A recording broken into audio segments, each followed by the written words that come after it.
From the Yale Center for Faith and Culture, this is For the Life of the World, a podcast about seeking and living a life worthy of our humanity.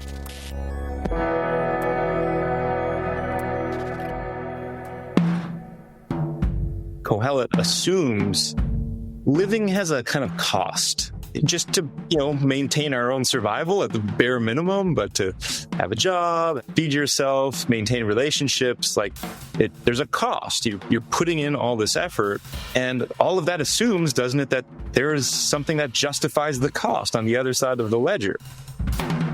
And so often what is assumed to justify it is a sense of meaning, that you're working toward something, you're working on something because that thing is going to have impact and everyone's going to love it, and whatever it is, everyone's going to love you for doing something great, in all sorts of different arenas, right? Whatever one's job is, we tend to think that way as human beings. What does all this living add up to? Is life really just a ledger? All the effort, all the costs, just a kind of balance sheet of income and expenses? Even if you normally don't think of it that way, most of us are hoping that all of this adds up to something.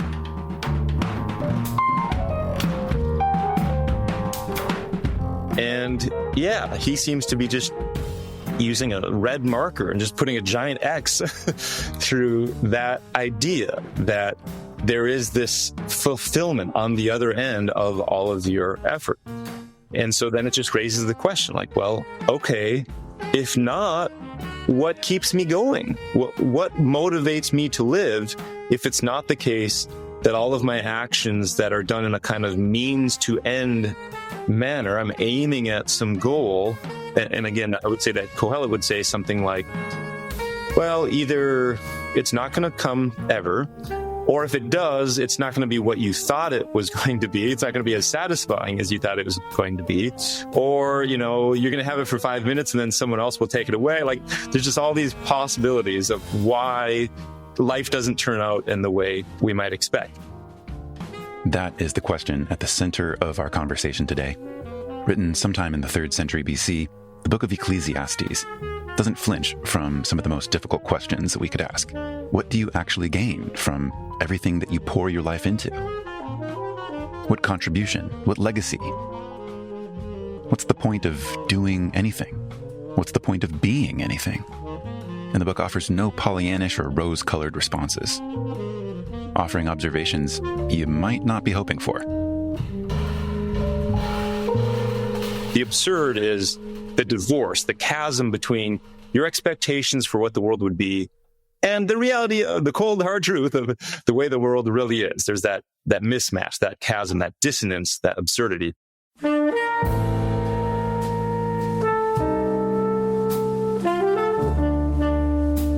Qoheleth, the disorientation of seeing life as, the Hebrew word behind that is hevel, can be translated as, indeed, absurd or futile or meaningless, things like that. 20th century existentialist Albert Camus called it the absurd. The author of Ecclesiastes, Qoheleth, called it hevel, vapor, breath, a chasing after wind, vanity of vanities. Both figures were describing the same kind of rupture, the distance between expectation and reality, between logic and illogic, that yawning chasm where we try to make sense of our lives. A lot of voices out there want to simply jump over that chasm, but Qoheleth, the author of Ecclesiastes, just sits right at the bottom of it. And therein lies its value.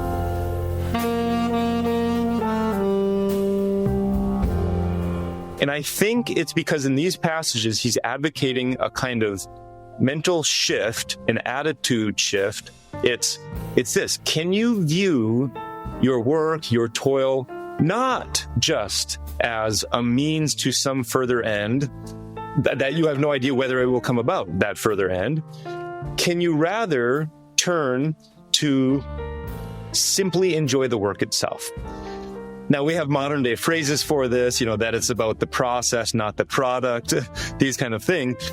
But I do think that's what he's actually getting at. I think that's the heart of the message of the book, is to turn away from a kind of future-based obsession with how things will turn out, and an approach to life where you're not stopping and smelling the roses, as it were, turning from that kind of means-to-end approach to viewing things as an end in themselves. Whatever comes of it doesn't matter. Whatever people think of it later on doesn't matter. In this moment of working on what I'm working on, whatever it is, I am fully alive.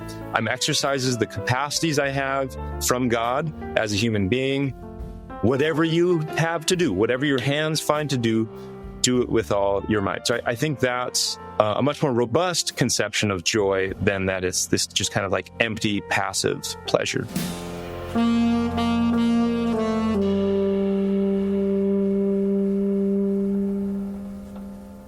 And there is the fulcrum, the turn. Not nihilism, not resignation, something more difficult, something that keeps you honest, a reorientation toward the only thing that's actually available to you, the present moment, and what your hands find to do in it. The nearby words are meaning, purpose, thriving, flourishing, life worth living. Yeah, I'm just completely absorbed in the present moment. I'm not distracted. I'm not checking my phone every 5 minutes. I can imagine that jazz drumming does this. Yes. I think I know why you brought that up. Absolutely. Being a musician who attempts to be a decent jazz drummer, the act of improvising in that moment, you're being confronted with a challenge moment by moment. It's how do you react? How can you create the best music possible? But it's not for something down the road. It's just to completely own the present moment and to bring it to life. My guest today has spent years inside Ecclesiastes. Jesse Peterson is a philosopher and biblical scholar at George Fox University, whose new book on Ecclesiastes brings the tools of contemporary value theory to one of the most provocative texts in the biblical canon. In our conversation, he walks through what Qoheleth, this voice at the center of Ecclesiastes, actually believed about meaning, about death, about joy, and about what a life well spent, a life worth living might look like. Jesse's also a jazz drummer, phenomenally talented, and all the music you hear under this episode is his own playing. And not by accident, because if you had to choose a single genre of music that goes along with Ecclesiastes, I would argue it would have to be jazz. Jazz is this art form built on impermanence, phrasing that's improvised, that reach but don't resolve, on dissonance that doesn't apologize for itself. A conversation between musicians who, trusting themselves, don't exactly know where a song might go, or are at least guiding the listener into unknown territory.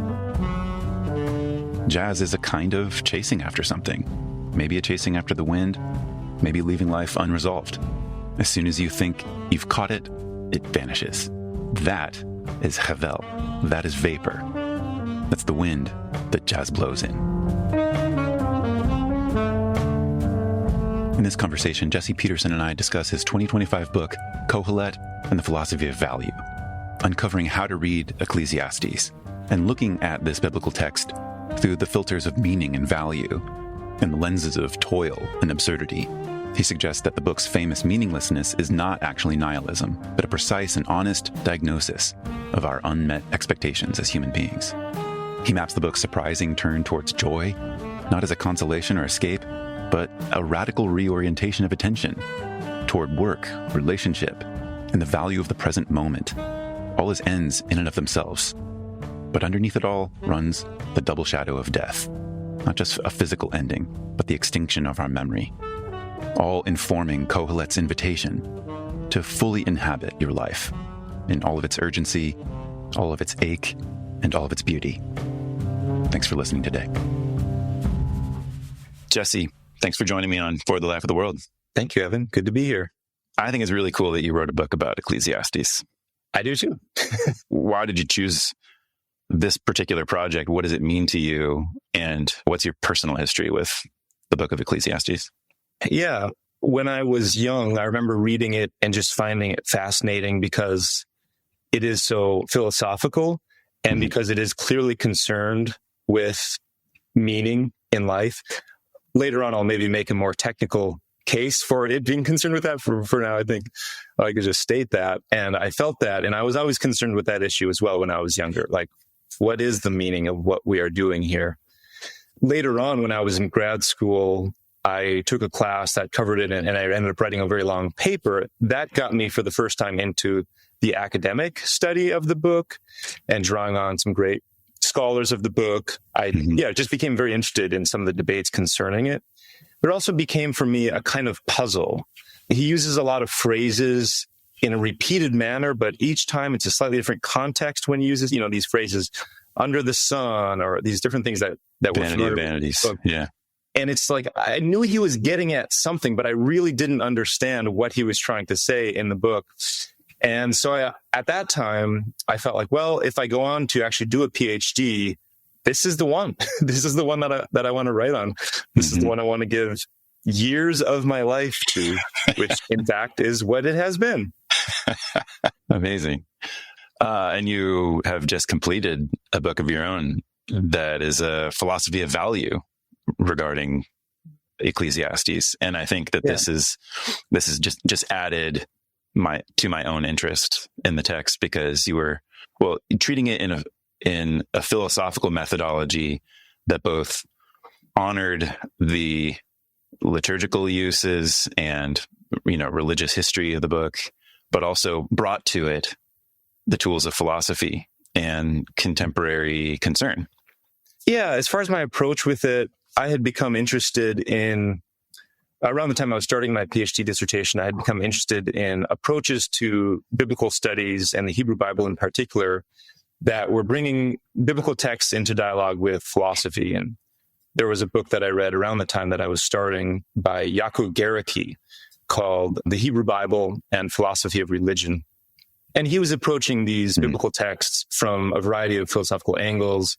And that book was kind of a prolegomena to how other scholars, he was sort of inviting other scholars to also approach the text in this way.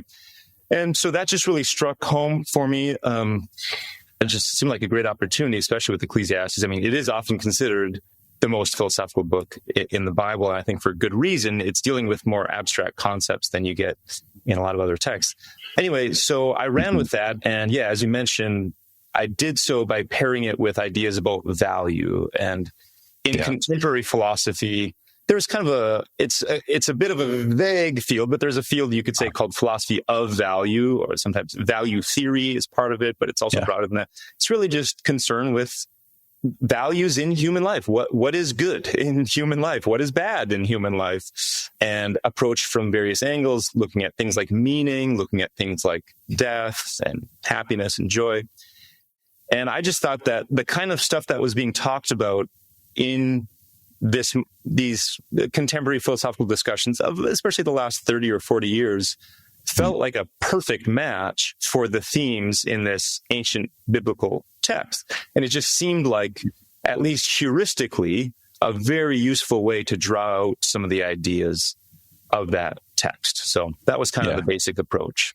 Yeah. And then your introduction, you cite, see what is good for the children of man to do under heaven during the few days of their life. What is good? The question of value shows up there. And so it's representing a long tradition of inquiring into the value of one's very life, like the very moment we're in, the day that we are in, our activity within it, and what we take to be our goals, but not just our goals moving forward, but an understanding of the past and what it can cumulatively mean for us.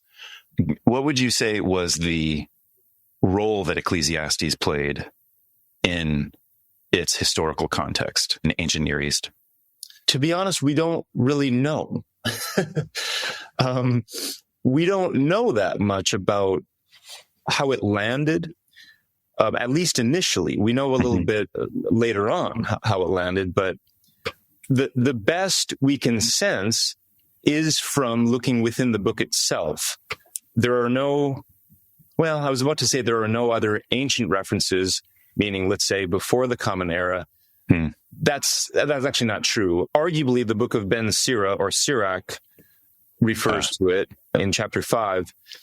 And we know that the Qumran community, what is identified with the Dead Sea Scrolls, that community, that they read it. There's just a couple bits. There's a portion from chapter 6 Ecclesiastes and I think another one that we found, that have been found at Qumran. Mm-hmm. And so we know that it was being used, but what I'm referring to as far as how it was read early on, I think the best clue comes from within the book itself. And what I have in mind by that is what's often referred to as the epilogue at the end of chapter 12. Yeah.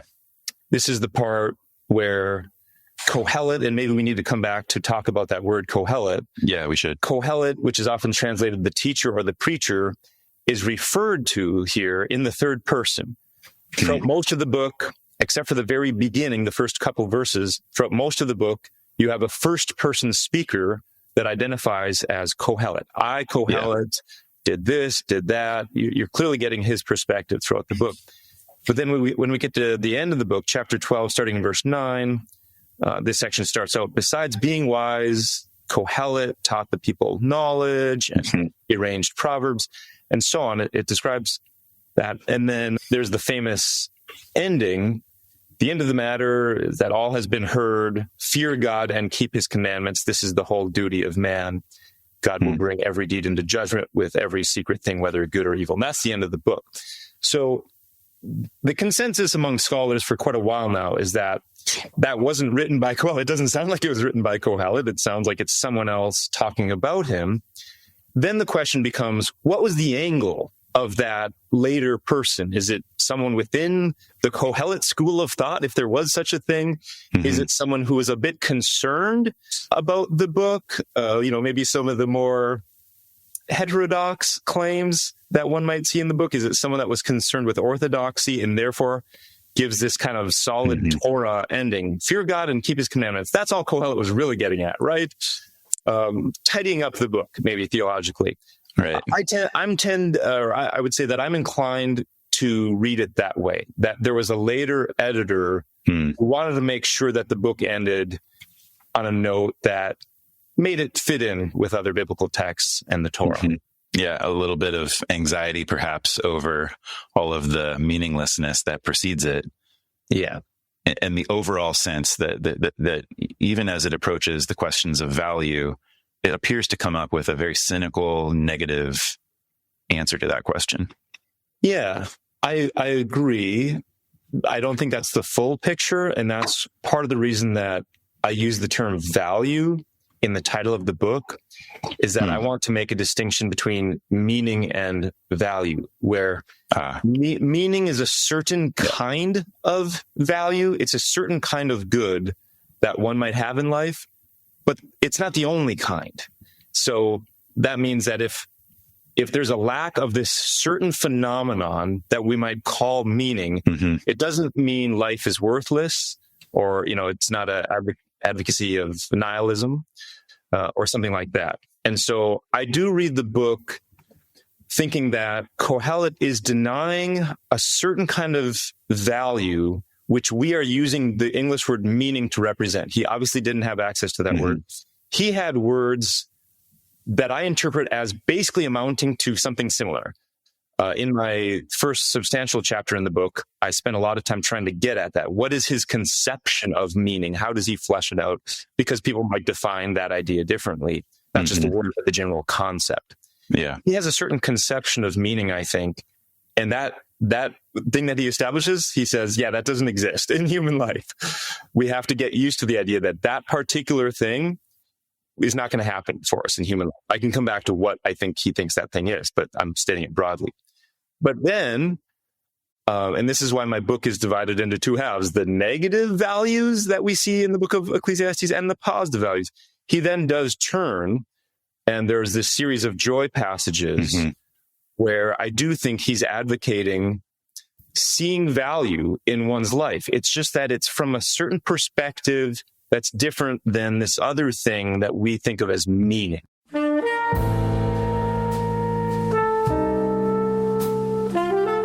What else do we need to know about authorship and the representation of this convener? Yeah. Traditionally, the book was thought to be written by King Solomon, which would put it at a 10th century writing date, a date of composition. A descendant of King David, right? Yeah. And, there's, you read the book and hey, I mean, the very first verse says the words of Qoheleth, the son of David, king in Jerusalem. So you don't have to get very far before there is some reason for thinking that.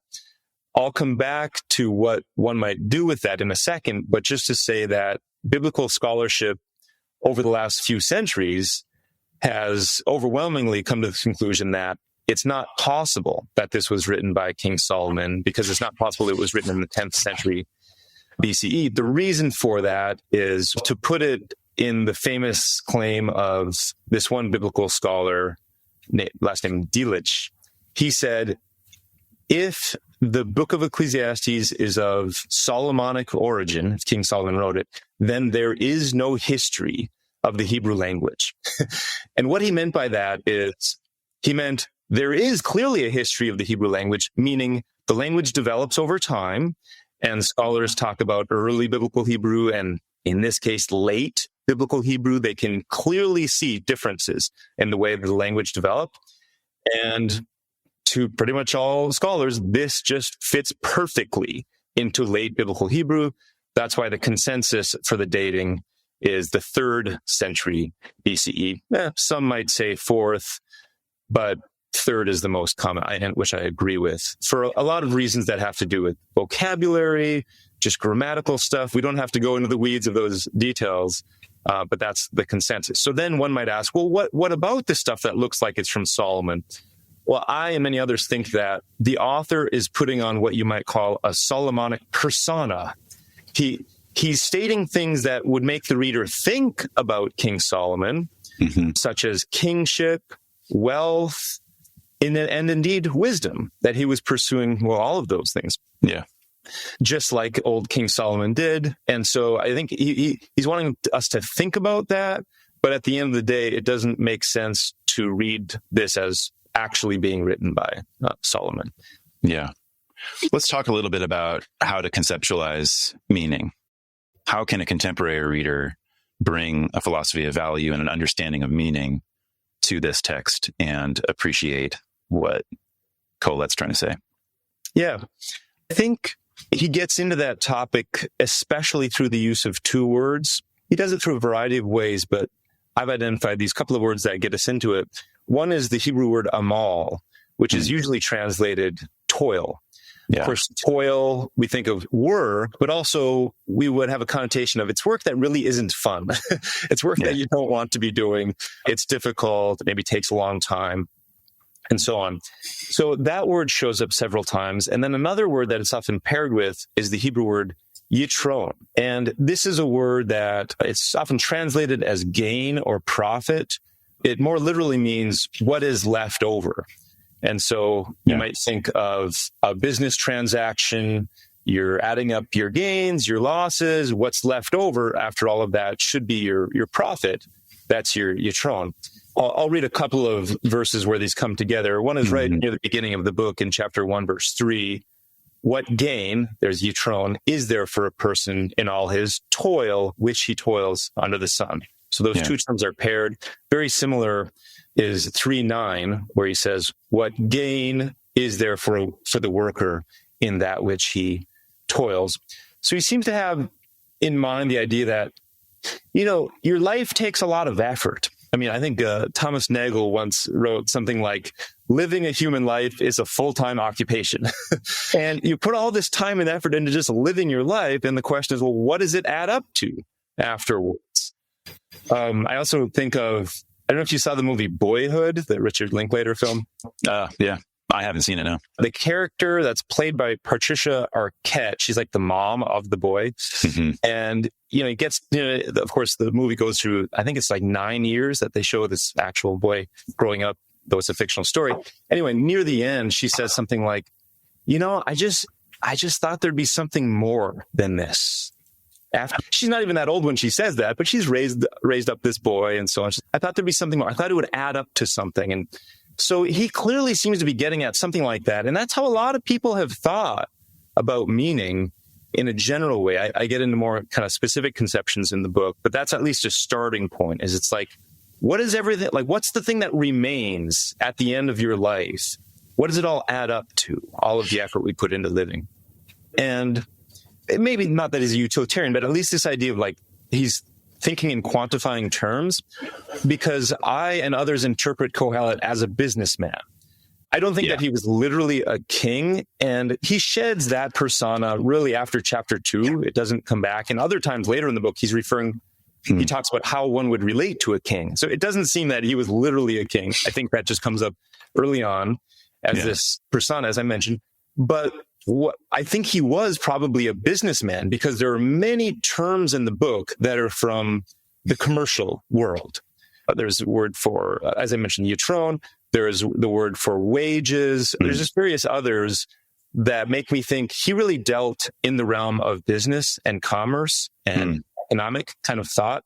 Yeah. And so I think that he is this philosopher who is talking about meaning in life, but I think he's putting it into almost commercial or economic type of language. Yeah. No, I really appreciate that particular perspective, because there's a kind of broader awareness that he's bringing into, and I think it's fascinating to think about those spaces where, in particular, philosophy of value does connect with consumer culture or other like broadly economic phenomena, where it's one of these unique places where we can see abstract and particular kind of coming together, and really see the application of ideas into some practical lived experience. Yeah, and just as a side note, one of the philosophers who's thought to have really brought the idea of value back into our thinking as a central philosophical concept is actually Nietzsche, in the late 19th century. And I read an article that I found fascinating. I hope I don't get the title wrong. I believe it was called The Cost of Nietzschean Values. And it just made this really clear connection between Nietzsche's ideas of values and the economic language that was developing at the time in the 19th century, and how he was kind of drawing on that. So just a more modern parallel of the same thing, thinking about value philosophically, but being influenced to do so through value as an economic notion.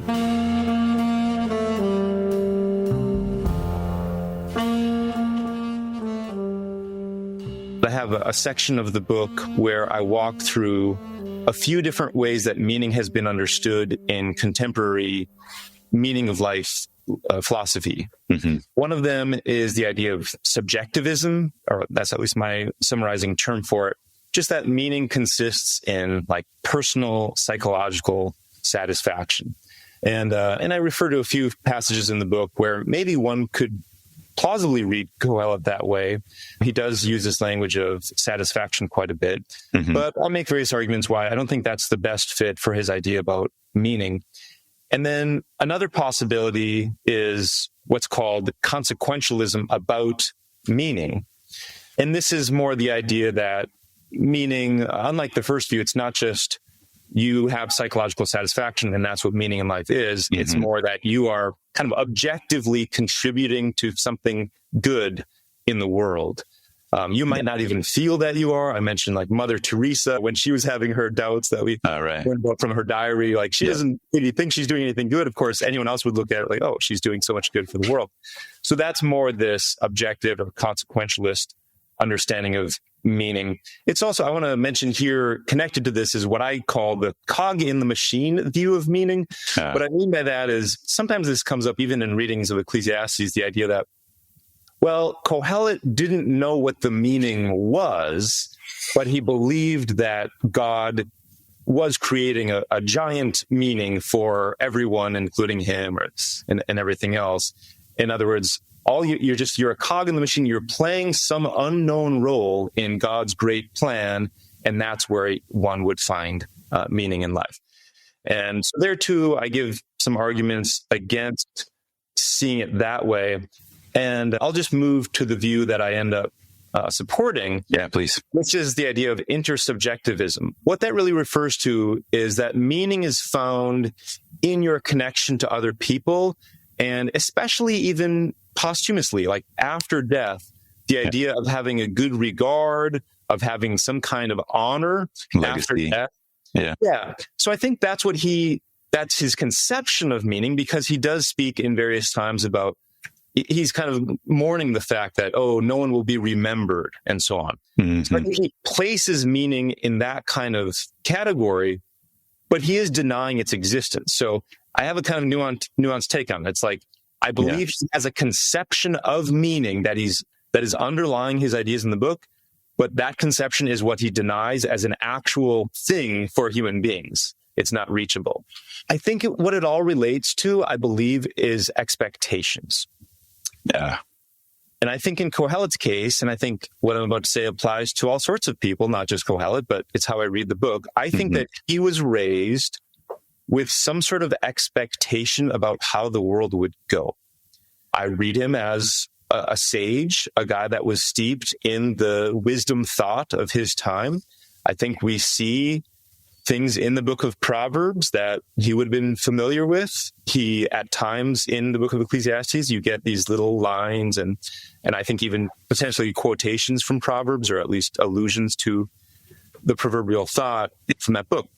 And a lot scholars have this idea of the act-consequence nexus, meaning that the book of Proverbs puts forth the assumption that, you know, you do good stuff, you work hard, and there's going to be a good result at the end. You're going to have a good life and a good family and whatever else. Or you're a bad person, or you're lazy, or whatever else it is, and you're going to have a bad result. That there's always this close connection between what you do and the result. Karma, we might say in modern day terms. Yeah. And I think that what is one of the things at the heart of the book of Ecclesiastes is just to say, maybe not. Maybe there isn't that direct line between what you do and what the result will be. But I think the reason he would bother to say that is because at some earlier time, he did have that assumption. He was raised with that assumption. And that's where, because it seems like you're asking, like, well, why would, if one has a view of meaninglessness, of the denial of meaning, why even say that? What's the point of even bringing that up? Yeah, why take the via negativa in that way? Yeah, I think the point of bringing it up is if you have been raised differently, if people are claiming that, oh no, you do all this good stuff in your life and you're going to see the good results, and he's just trying to look around, as you mentioned earlier, and be honest with the way the world really is, at least in his perception. And so he seems to find it a worthwhile thing to state because of that.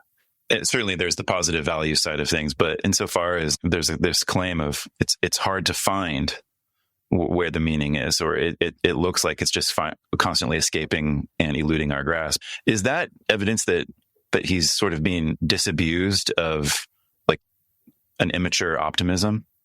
Yeah. Yeah, that's another way of getting at how I read it, that he probably did have an optimism at an earlier point in time. He was disabused of it. And so you could say it's kind of like, it matches on to some degree with Walter Brueggemann's notions of orientation is our starting point to the world. And you kind of have this idea of a positive connection between your actions and the results, or, that the world is a just place, or things like this, that the world is meaningful, that there's order instead of chaos. And then you go through something or a variety of things that leads you to a place of disorientation. You're no longer seeing the world match your expectations of the world, which is also, by the way, what, Camus seems to have in mind by the idea of the absurd. The absurd is the divorce, the chasm between your expectations for what the world would be and the reality of the cold, hard truth of the way the world really is. There's that mismatch, that chasm, that dissonance, that absurdity. Yeah.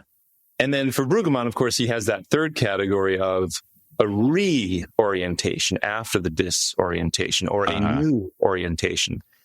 And I think that for Qoheleth, the stuff I briefly mentioned earlier, the joy passages, I think that's the equivalent in Qoheleth of the new orientation, the reorientation after the disorientation of seeing life as, you've been mentioning meaningless. The Hebrew word behind that is hevel, could be translated as indeed absurd or futile or things like that. Yeah. The creation, fall, redemption model there is pretty interesting. Yeah. Yeah. I think it fits with the book in its own Qohelethian way. Looking into the reorientation, looking redemptively at the process, because I think to branch it a little bit into normal adult life, I would put it like this. The process of maturing, the process of becoming adult is disabusing oneself of certain spontaneous expectations or certain expectations, and letting go of deceptions, and trying to reorient oneself while retaining some kind of approach that decides, life is in fact livable. Life is in fact worth living. It requires some kind of reorientation to maintain that perspective. Yeah, it's real. And I think this is one of the reasons the book is just still so relevant. Yeah. Yeah.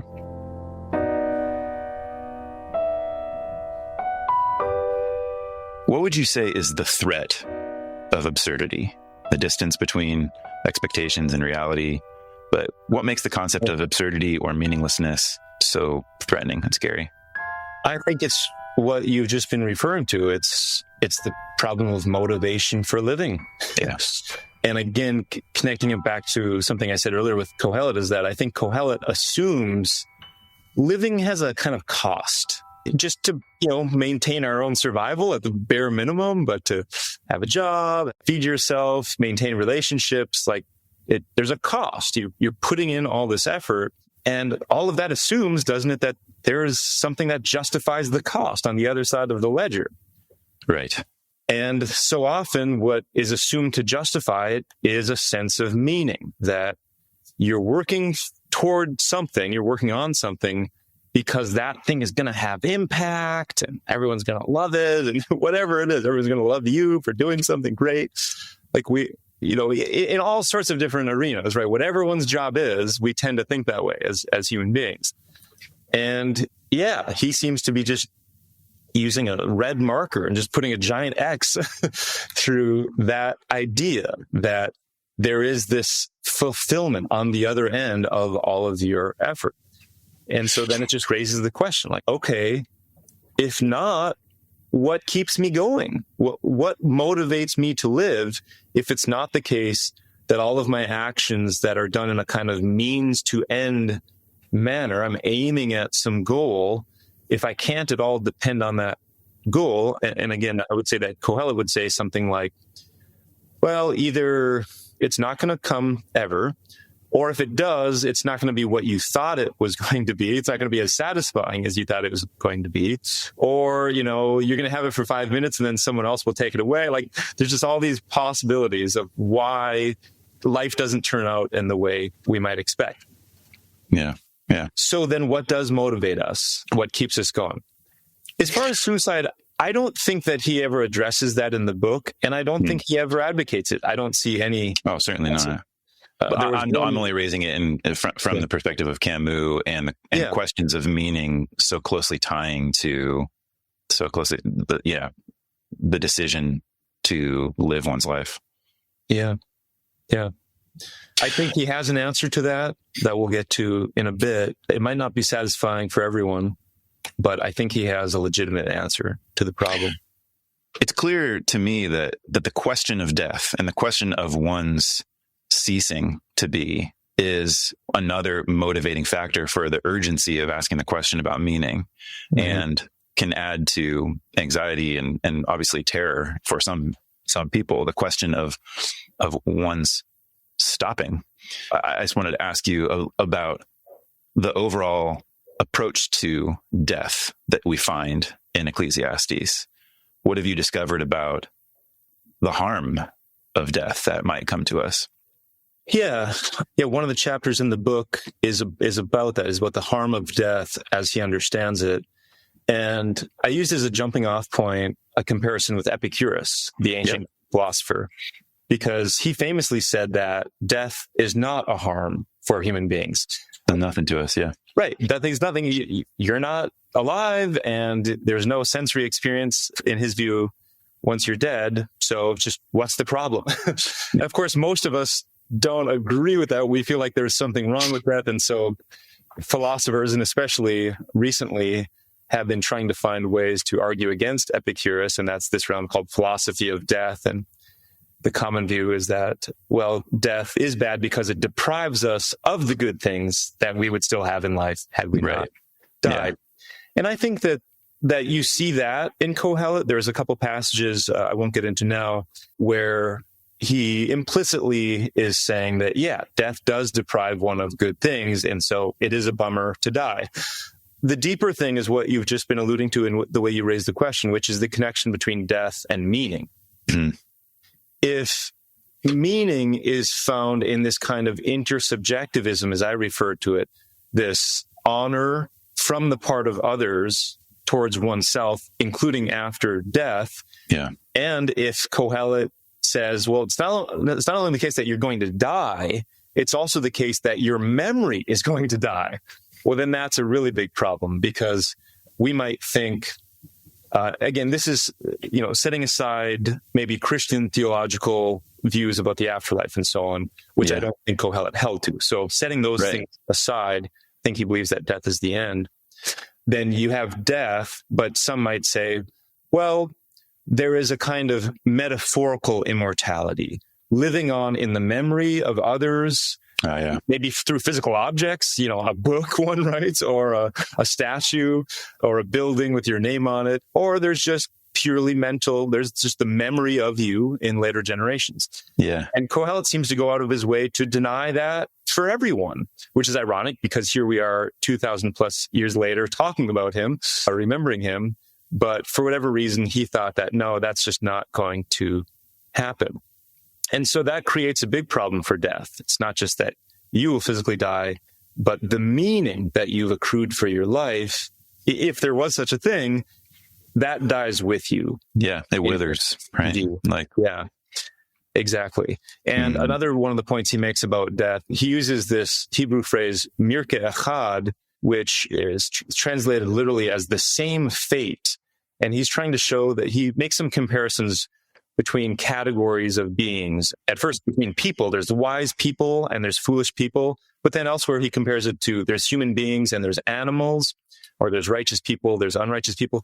And at all times, he uses the phrase to just say, mirke echad. These two categories have the same fate, despite perhaps the expectation that they wouldn't have.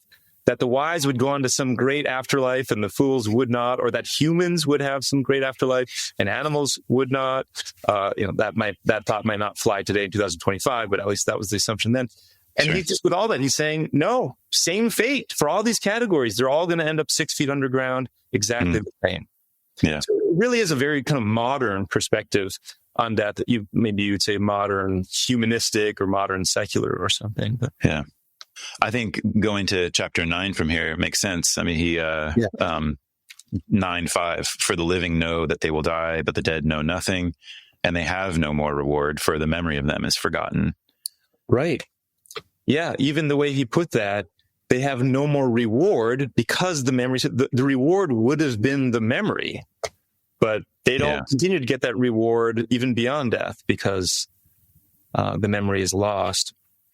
I really do want to stay focused on value, but there is a fascinating question of the metaphysics of the person and what people are. Yeah. And that seems to be implied in Qoheleth's writing here. And it looks like it's, leaning more toward a kind of materialism. I can speak to that for a second if you want. Please do. Yeah, I'm curious what your thought is about that. I think he just has what at this point in time would have been a traditional Hebrew conception of, and I have a paper that relates to this, a paper called Did Qoheleth Believe in an Afterlife? But in that I get it, just anthropology. His view of the human person, I think, is a traditional Hebrew one, in the sense that Genesis 2 spoke of the creation of the human being as, in part, it's coming from the dust of the ground, but then the other ingredient, number 2, is that the life breath from God comes down, vivifies that dust, and together that creates the nefesh chaim, the living person. I don't think Qoheleth had a view much different than that. You see that throughout most of the Hebrew Bible. And that just means, as many passages indicate, that when a person dies, the dust returns to the dust. And Qoheleth even cites that passage from Genesis in chapter 3, when he says, all go to one place, all are from the dust, and to dust all return. That's chapter 3, verse 20. And there's a similar idea in chapter 12. So I think that's the conception. Human beings are, it's a material dust. They're vivified temporarily by the life breath from God, But then when they die, that life breath does a U-turn and goes back up to God. The dust kind of dissipates, and that's the end of that individual. So then the turn here, which is a fascinating turn, is toward, so enjoy. Go eat your bread, verse 7 in chapter 9. Eat your bread with joy, drink your wine with a merry heart, for God has already approved what you do. Let your garments be always white. Let not oil be lacking on your head. Enjoy life with the wife whom you love all the days of your vain life that he has given you under the sun, because that is your portion in life and in your toil at which you toil under the sun. Whatever your hand finds to do, do it with your might, for there is no work or thought or knowledge or wisdom in Sheol, to which you are going. Mm-hmm. Yeah. So this turning toward enjoyment and pleasure in light of this common end that we would all share, that there is no reward for the dead. The dead don't know anything. Mm-hmm. And memory can be forgotten. Mm-hmm. Dust returns to dust. Therefore, and you fill in that blank. And I want to ask you about the logic of that. Mm-hmm. Well, I think there's a fairly straightforward logic. It's just that it can be hard for human beings to swallow that kind of logic because of the desire for meaning. The logic, though, is straightforward. If one were to say and believe, well, this is the end. Death is the end, even in that double sense I was referring to, the death and then the death after death, as someone put it, meaning the death of the memory and so on. Mm-hmm. Well, then what is there then? What is there that's valuable? It's right now. It's the value of the present moment. You see this most clearly in the final verse that you read from chapter 9, verse 10.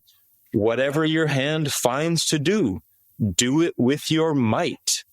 For there is no chance to do these things, to do work or to think or to have knowledge or wisdom in Sheol, the place of the dead that he believed everyone would go to. Yeah. It is a straightforward logic. It's a difficult logic for us to swallow, I think. Yeah. Yeah. But maybe I could say more about the conception of joy, if that's okay. Please do. Please do. Let's move toward his positive values. Yeah. And so this is one of the 7 passages that are identified as the enjoyment passages, sometimes called the carpe diem refrain.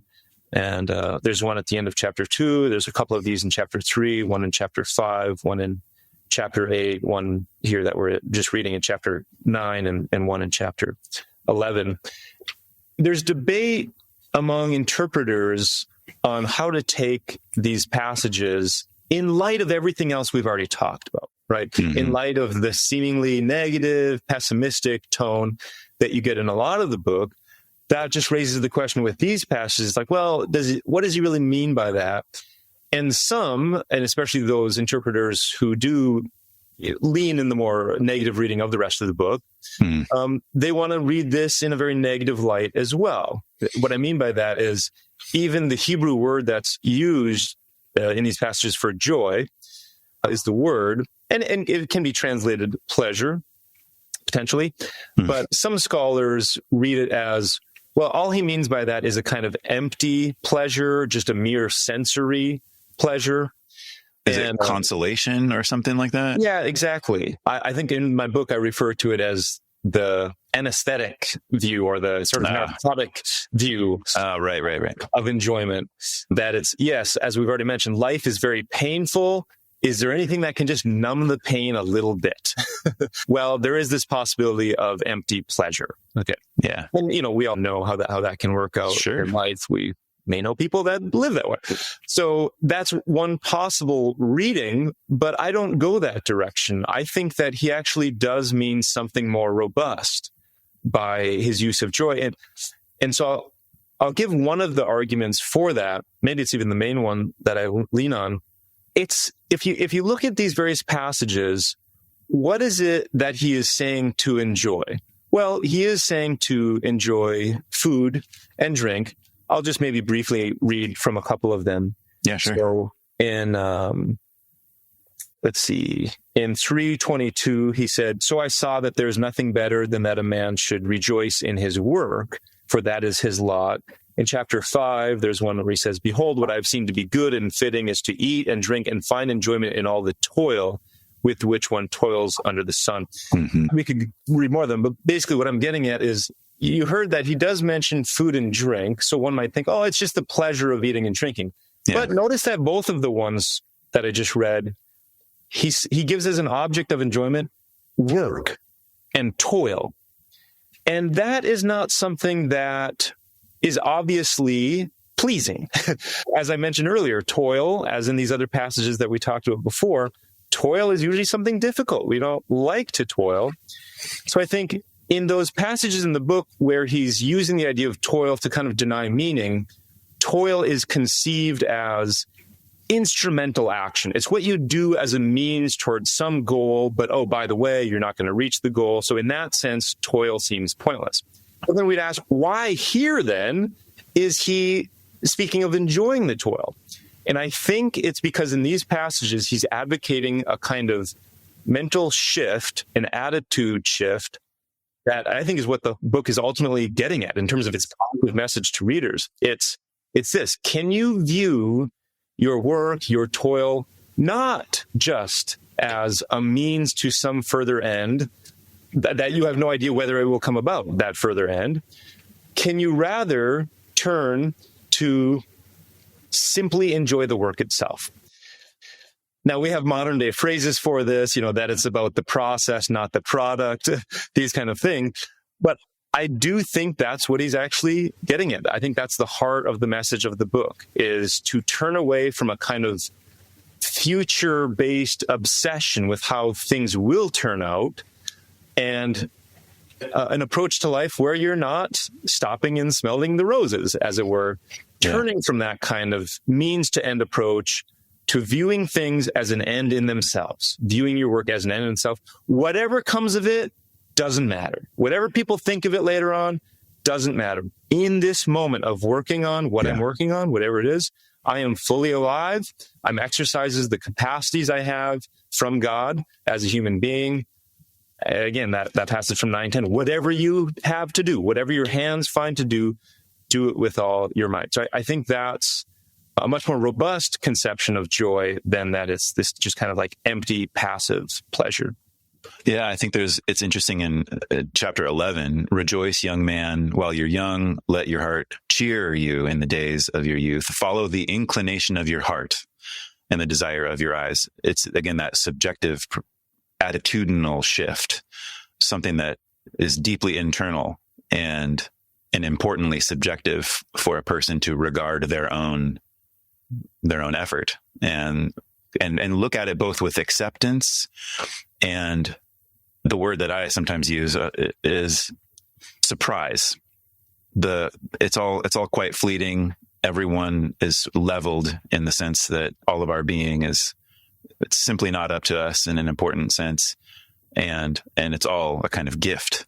It's all this surprising gift that we can then appreciate, even in light of the futility, the absurdity, and the chasing after the wind that it seems to represent.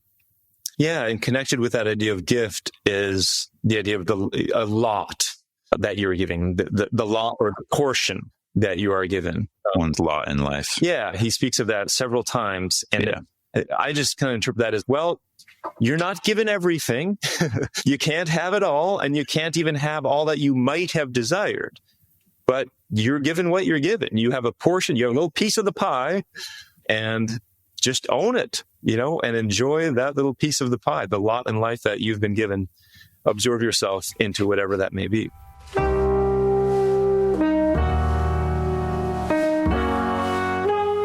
Do you think that just being is good?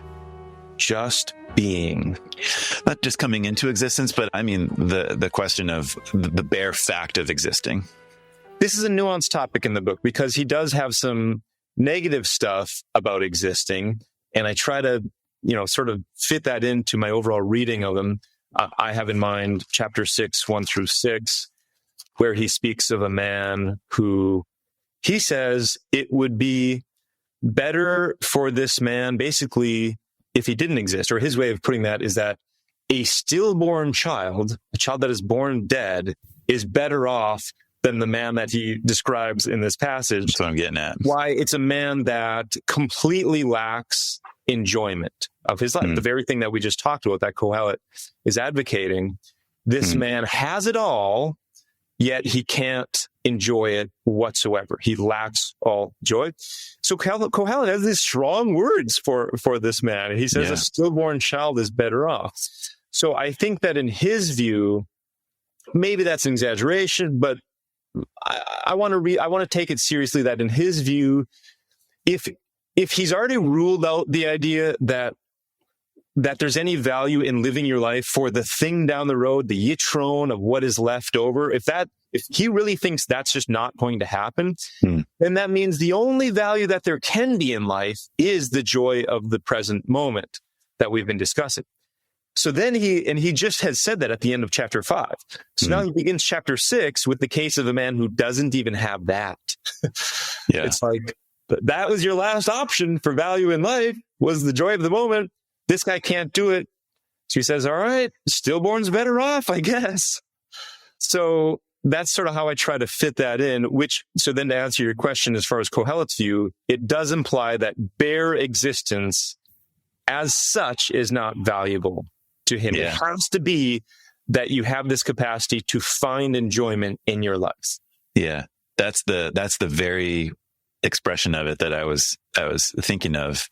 And I think for my part, I think maybe disagreeing with Qoheleth on that. Sure. On that point. It's a very hot take. Yeah. I think even a life that is experienced, I mean, I need to tread lightly on all of this, of course, because of the agony that suffering really is. But even a life that is beridden by suffering, or the kind of attitude that this particular man falls into, it still strikes me as being is better than non-being. I agree. Definitely.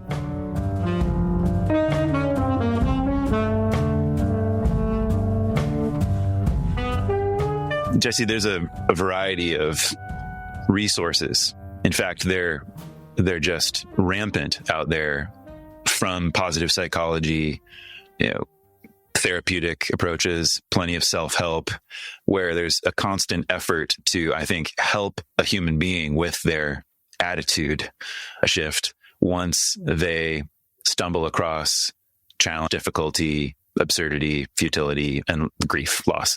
How would you connect this to that contemporary movement of focusing on subjective well-being and trying to understand happiness from a psychological perspective?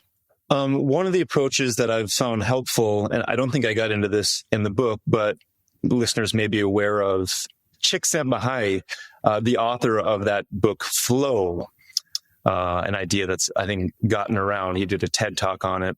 Yeah. I think that what he's getting in that book fits very closely to the conception of joy that I read in the book of Qoheleth. One of the things he even talks about is the idea of the autotelic experience. That's one of the principal ideas behind flow. It's just when you are doing something, again, not in any way as an end, as a means to some further end, but you're just enjoying the moment in itself. And he gives great examples, mount climbing, or a hockey goalie, or playing chess. He interviewed all these high performing people and just more typical kinds of jobs as well. And he just tried to figure out from them, what does it feel like when you're doing your thing at a high level? What's the experience like? And they would describe it in terms of I'm just completely absorbed in the present moment. I'm not distracted. I'm not checking my phone every 5 minutes. I can imagine that jazz drumming does this. Yes. I think I know why you brought that up. Absolutely. Being a musician who attempts to be a decent jazz drummer, the act of improvising in that moment, you're being confronted with a challenge moment by moment. It's how do you react? How can you create the best music possible? But it's not for something down the road. It's just to completely own the present moment and to bring it to life. So that's one of the things that I've taken away from the wonderful book of Ecclesiastes that I've now spent many years studying.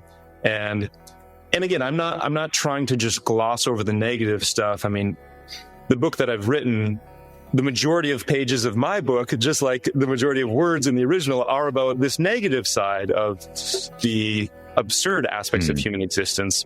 But I have wanted to also see the other side, that he doesn't just have this negative, pessimistic side, but he does have this side commending joy in our lives. And I think it's all worth for all of us to take that seriously too.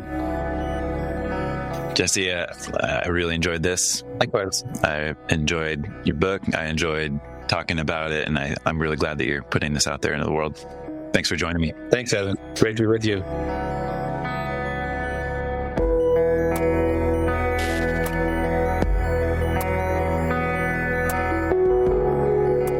For the Life of the World is a production of the Yale Center for Faith and Culture at Yale Divinity School. This episode featured Jesse Peterson. Production assistance by Noah Sentil. Special thanks to Jesse for allowing us to use his music featured in the Jesse Peterson Quartet. To buy and download his album, Man of the Earth, visit jessepetersonquartet.bandcamp.com. I'm Evan Rosa, and I edit and produce the show. For more information, visit us online at faith.yale.edu or lifeworthliving.yale.edu, where you can find a variety of educational resources to help people envision and pursue lives worthy of our humanity.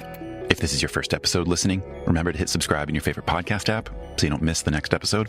And if you've been listening for a while and you really enjoyed this episode, please consider sharing it with a friend. Our goal is to produce conversations that yield further conversation, questions that yield further questions, all for the kind of searching that this particular conversation represents. Or if you don't feel like sharing, a short review of the show in Apple Podcasts or Spotify would be wonderful. Either way, we're grateful that you're listening, friends, and we'll be back with more soon.